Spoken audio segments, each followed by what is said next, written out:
Lots of transfer news to get into, including the latest on Edin Nketiah. Federico Chiesa is back on the news. Could he be the backup we signed for Bukayo Saka? What's the latest on Kivia? And also, obviously, Merino. We were told in the next 48 hours. It's now 24 hours to go. I think we're about to get to Here We Go very soon. But first, Edin Nketiah, because first I want to know the people who was saying, Marseille are not going to, let's just sell him to Marseille for £23 million. There's no other team that is going to come in for Edin Nketiah. Are you sure? I've always told you guys, I've said it in like 7, 8 different videos. It doesn't matter how much Arsenal fans don't rate Edin Nketiah, you just don't throw away a play because you don't like him. No, we have to get that 30 million. Whichever way, we have to get that 30 million. We are not going to accept 15 million bids, 17 million bids, 23 million bids. No, you wait until you get the money for that player. It's not only Marseille that is going to want him, as I've said as well. Even the team that you're going to talk about in this video, it's not the only team that is going to want him. Another team is going to come in for him, and eventually going to get that 30 million. A team like Tottenham, they're able to get Oliver Skip with 25 million for Oliver Skip. So why should we sell Edin Nketiah for less than what we want? Is Oliver Skip better than Edin Nketiah? Has he proved himself more than Edin Nketiah in the Premier League? The answer is no. So we should be able to get more than what Tottenham are getting for Oliver Skip from Leicester. So you hold out for the money. We are going to get the money. You don't just sell a player because you're just desperate to get rid of the player. It doesn't work like that. I usually dislike it when Arsenal fans just say, no, just sell him. Just take whatever they're giving us. No, it doesn't work like that. You don't just throw away a player. So this is the latest news. David Austin has just broken it. Nottingham Forest working on a deal to sign Edin Nketiah from Arsenal. 25 million, including add-ons. Opening bid rejected, but talks continue. Nottingham's top striker target. FC wants 30 to 35 million. Crystal Palace retain interest, but no current club-to-club talk. So Nottingham Forest have made their first bid. It has been rejected, rightly so. If you're not getting anywhere near 30 million, no, thank you. Another thing I've always said is it doesn't really even have to be 30 million cash right away. Even if it means 25 million plus 5 million in add-ons later on, or, they're paying 30 million, but they're paying us 20 million right now and then 10 million later on, that is fine. I even was happy to accept a loan deal with an obligation to buy. 2 weeks ago, I said, like, if a team is coming in at 30 million, but they tell us you're not going to pay this time right away, you're going to pay you next season, you're going to loan him to us this season, and then you're going to sign him next one for 30 million. That is also fine. So I don't think we are being too crazy with the money that we're asking for. It's not like we're asking for 50 million plus add-ons. That would be a lot for Edin Nketiah. But 30 million pounds, I don't think that is too much. It doesn't matter how much we Arsenal fans don't rate him. Doesn't matter whether he's not going to take us to the Premier League title, how many chances he misses. Doesn't matter at all. Aston Villa want like 50 million for Duran. What has Duran proved in the Premier League up to now? Not much. As I said, Oliver Skip to Leicester from Tottenham. Oliver Skip doesn't even play. They're about to get 25 million for him. So why should we sell a player that has played for Arsenal a lot the last 4 seasons? He's gained the experience at Arsenal. He has scored goals for Arsenal before in the Premier League. He scored a goal in the Champions League last season. He has that experience. Why should we let him go for 15 million just because we don't like him? I don't agree with that. So I'm very, very happy that Arsenal rejected the bid from Marseille. Let them move on. They're not the only team that is going to want him. Crystal Palace is back in for him. Nottingham Forest is back in for him. I'm sure before the end of the transfer window, you're going to hear Monaco one team, Getafe one team. You might even hear Bilbao one team, teams like that. As long as we get that money for him, doesn't matter. We're not going to just sell a player because Arsenal fans don't like him. That's not how it works at all. Get that 30 million for Edin Nketiah. We've gotten 27 million plus 7 million in add-ons for Smith Rowe. That is good business. That is very good business. You just don't throw away players. There's also this from David Onsley as well. Nottingham Forest have made Edin Nketiah their top target to strengthen in attack, with Arsenal expected by suitors to hold off for a price in the region of 30 to 35 million.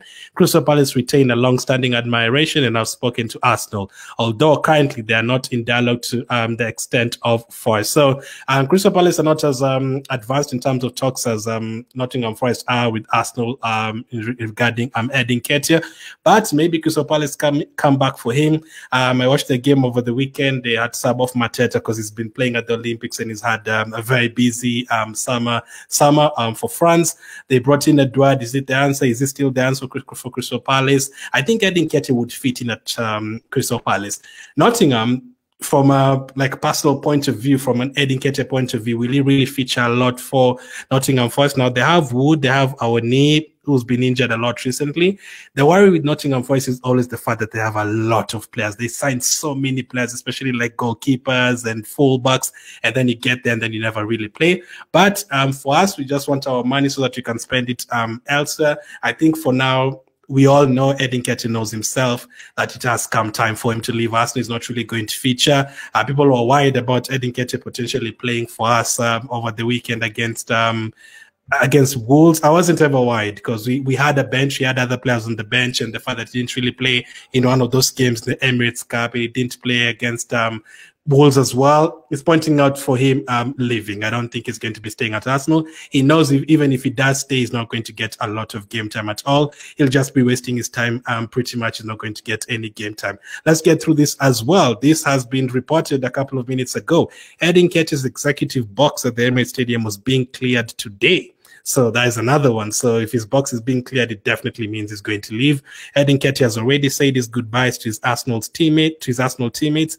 The move to Nottingham Forest is expected to happen. So yeah, the fact that he's already said goodbye to his teammates and his executive box in the Emirates Stadium is already being cleared. I don't think they're going to clear it, and then after 2 days they bring back his stuff. I don't think so. So it's fair to say Edin Nketiah is definitely leaving. Looks like it's already almost a done deal. Nottingham Forest is going to be joining them, and I'll be wishing him all the best over there. I think he's going to do well. If he plays for them 38 games out of 38, which is not possible as of now. They also have Wood and our knees. So whichever game he features, if he ends up playing 25 games for them, I think he's going to, take the experience he's gained at Arsenal and playing with, very, very good players at Arsenal and playing under Wenger, playing under Arteta, playing under Emery. He's going to take some experience there. So we're not just going to throw away a player for 10 million. No, let's get that 30 million. Even if it's add-ons later on, that is absolutely fine. Then lastly, on Eddie, Nottingham Forest remain in the dialogue with Arsenal over Edin Nketiah. Forest are joined by Crystal Palace. This was from Sky Sports South, basically the same thing as David Ornstein. But yeah, it looks very likely that Edin Nketiah will be leaving Arsenal this week before the Wolves game. So that's the latest on him. What's the latest on Mikel Merino? Could we have a double deal this week? It looks very likely we're going to sell Edin Nketiah and buy Mikel Merino. This is the latest on him. Arsenal on course to complete the signing of Mikel Merino within the next 24 hours. Gimme Sports sources have revealed. The club are close to being given the green light to complete formalities and put Merino through medical tests. So hopefully we can get all this done. Maybe get a here we go by tomorrow, and then the player can travel to England, maybe get his medical done by Wednesday, and then have an announcement on Thursday or Friday or something, and then he's ready at least to be on the bench against Aston Villa. Now, I wouldn't really expect him to feature against Aston Villa. That is a very tough team for us. We all know what went down last season against Aston Villa, twice home and away. I don't think it's easy to just come in and just play right away. As you've seen with Calafiori, he's not even started a game for Arsenal yet. He's been here for like 3 weeks. He was even there part of the USA tour in Philadelphia. So it's not easy just join this team and play right away. But it would be good to just have, both Calafiori and Merino on that bench, and you look at the rest of the bench and maybe Zinchenko or Timber and then Jorginho or Trossard or Martinelli. That would be a very, very good bench. So Mikel Merino looking very likely to be completing, getting a here we go by tomorrow. Now, the club president for Real Sociedad was asked today, what's the situation in Merino to Arsenal? He did say the one team that you didn't want to come in for Merino was Arsenal. Why? Because he really wanted to go to Arsenal. So if any other team would have come in for him, it would have been easier to reject. But the fact that Arsenal really wanted him and the player really wanted Arsenal, we didn't really want Arsenal to make a bid or anything. But they knew if Arsenal made the bid, the player would be gone because he really wants to join us. So that is really, really good to hear. The president has been speaking about it. They didn't pick him over the weekend in their game. Against which team did they play? Rayo Vallecano or something. He didn't play in that game. So he's going to be an Arsenal player very soon. There's also this from Fabrizio. Mikel Merino is expected to be an Arsenal player very soon. This is basically done. Just formalities, the final stages, the rest of today, and then by tomorrow we get a here we go. As Fabrizio said yesterday, the next 24 to 48 hours, we can say here we go. So it's now 24 hours gone, 24 hours to go. We can get a here we go anytime from now to tomorrow. Get ready to welcome as the second Arsenal signing of the transfer window. Okay, the third after David Raya and Calafiori, but the second, big signing in terms of players who weren't here last season. So Mikel Merino is on the way to Arsenal. I cannot wait for him to join up with the squad, to join Rice, Partey, and Jorginho in that midfield and make us even stronger. I cannot wait. Our next games are very tough. Aston Villa, Brighton, Tottenham, Man City. We need all the help that we can get. Federico Chiesa. Now, we still don't have a backup for Saka. We saw Saka getting subbed off against Wolves. Martinelli had to be moved to the right side, Trossard to play on the left side. Nelson wasn't really used. You're still expecting Nelson to leave. We still don't have a backup for Saka. We've said Jesus can play there, yes. We've said Vieira can play there, yes. But we've also heard that Vieira could actually end up moving out on loan. He wasn't on the bench against Wolves. I think he's now fit, but he wasn't on the bench against Wolves. So what are we going to do? Are we going to give Nwaneri the chance to back up Saka, or are we going to sign a player? Now, Federico Chiesa is still available. Juventus have made him available for a long time, but no team has actually signed him. Now, he had injury problems before last season. I think he kind of put that behind him, but the previous season, since the Euros for Italy in 2021, he's had a lot of injuries. I think there's one that kept him out for almost an entire season. So Federico Chiesa's agent has held talks with Arsenal this summer, with his departure looking imminent. His suitor is expected to pay 13 million. So they only want 13 million pounds for Federico Chiesa. Do you guys think it is worth it to take that risk?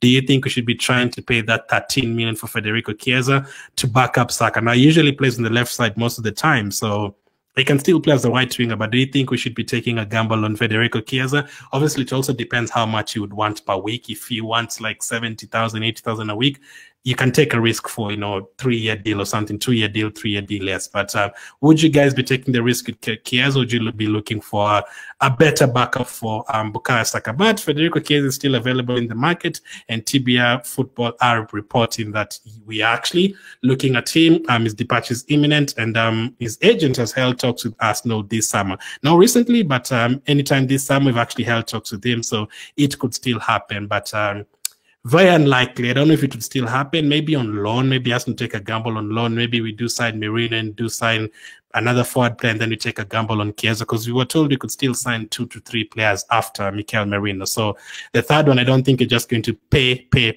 I think we could pay, and then maybe loan someone in, or we don't usually buy free players, like players on free. But we could actually end up paying, getting someone on loan like a David Raya, like we did with David Raya, and then maybe with an option to buy next, an obligation to buy or something like that. Lastly, let's talk about Kiwior. This is what has been reported today by Fabrizio. There's a serious possibility for Jakub Kiwior to leave, but my sources guaranteed to me that as of today, there are no concrete talks with any particular club. My understanding, though, is that Kiwior would love to return to Italy. So this one is one that can still happen. We have to wait and see how it goes. As of now, I don't think it's really going to get too many opportunities this season, unfortunately. We have a lot of players in that position: Calafiori, Zinchenko, Timber, Tomiyasu. We literally have 7 other defenders. Tierney is still an Arsenal player, so Tierney is not going to be sold until he recovers from the injury. He could be here until January. So how many opportunities is Kiwior going to play for? Have to play for us. I don't think it's going to be too many, unfortunately. I would have loved to keep him, to have two players in each position, but for his own career, would he really want to stay? I doubt, because if he stays, I think he'll only feature in the Carabao Cup. The only reason he played for us that many games last season was because Tomiyasu was not available, Timber's not available, Zinchenko's not available. Who else? Calafiori is not an Arsenal player yet, and we had to use him at left, but he couldn't really be used as centre back because Gabriel and Saliba had to play every single game. So depends again, just like Edin Ketia. If someone comes in with a 10 million offer, don't sell him until someone comes with a 20 million offer plus, then that we will accept. So let's see how it goes. But we could have movement with Kiwior, we could have movement with Aaron Ramsdale, we could have movement with Edin Ketia, we could have movement with we will have movement with Edin Ketia and Merino. We could have movement with Federico Chiesa and Kiwior, Ramsdale as well. Rhys Nelson is still in the news, Fabio Vieira is still in the news, Thomas Partey is still in the news. So a lot of deals expected. But let me know what you make of all that. Thank you for watching, and I'll catch up with you guys all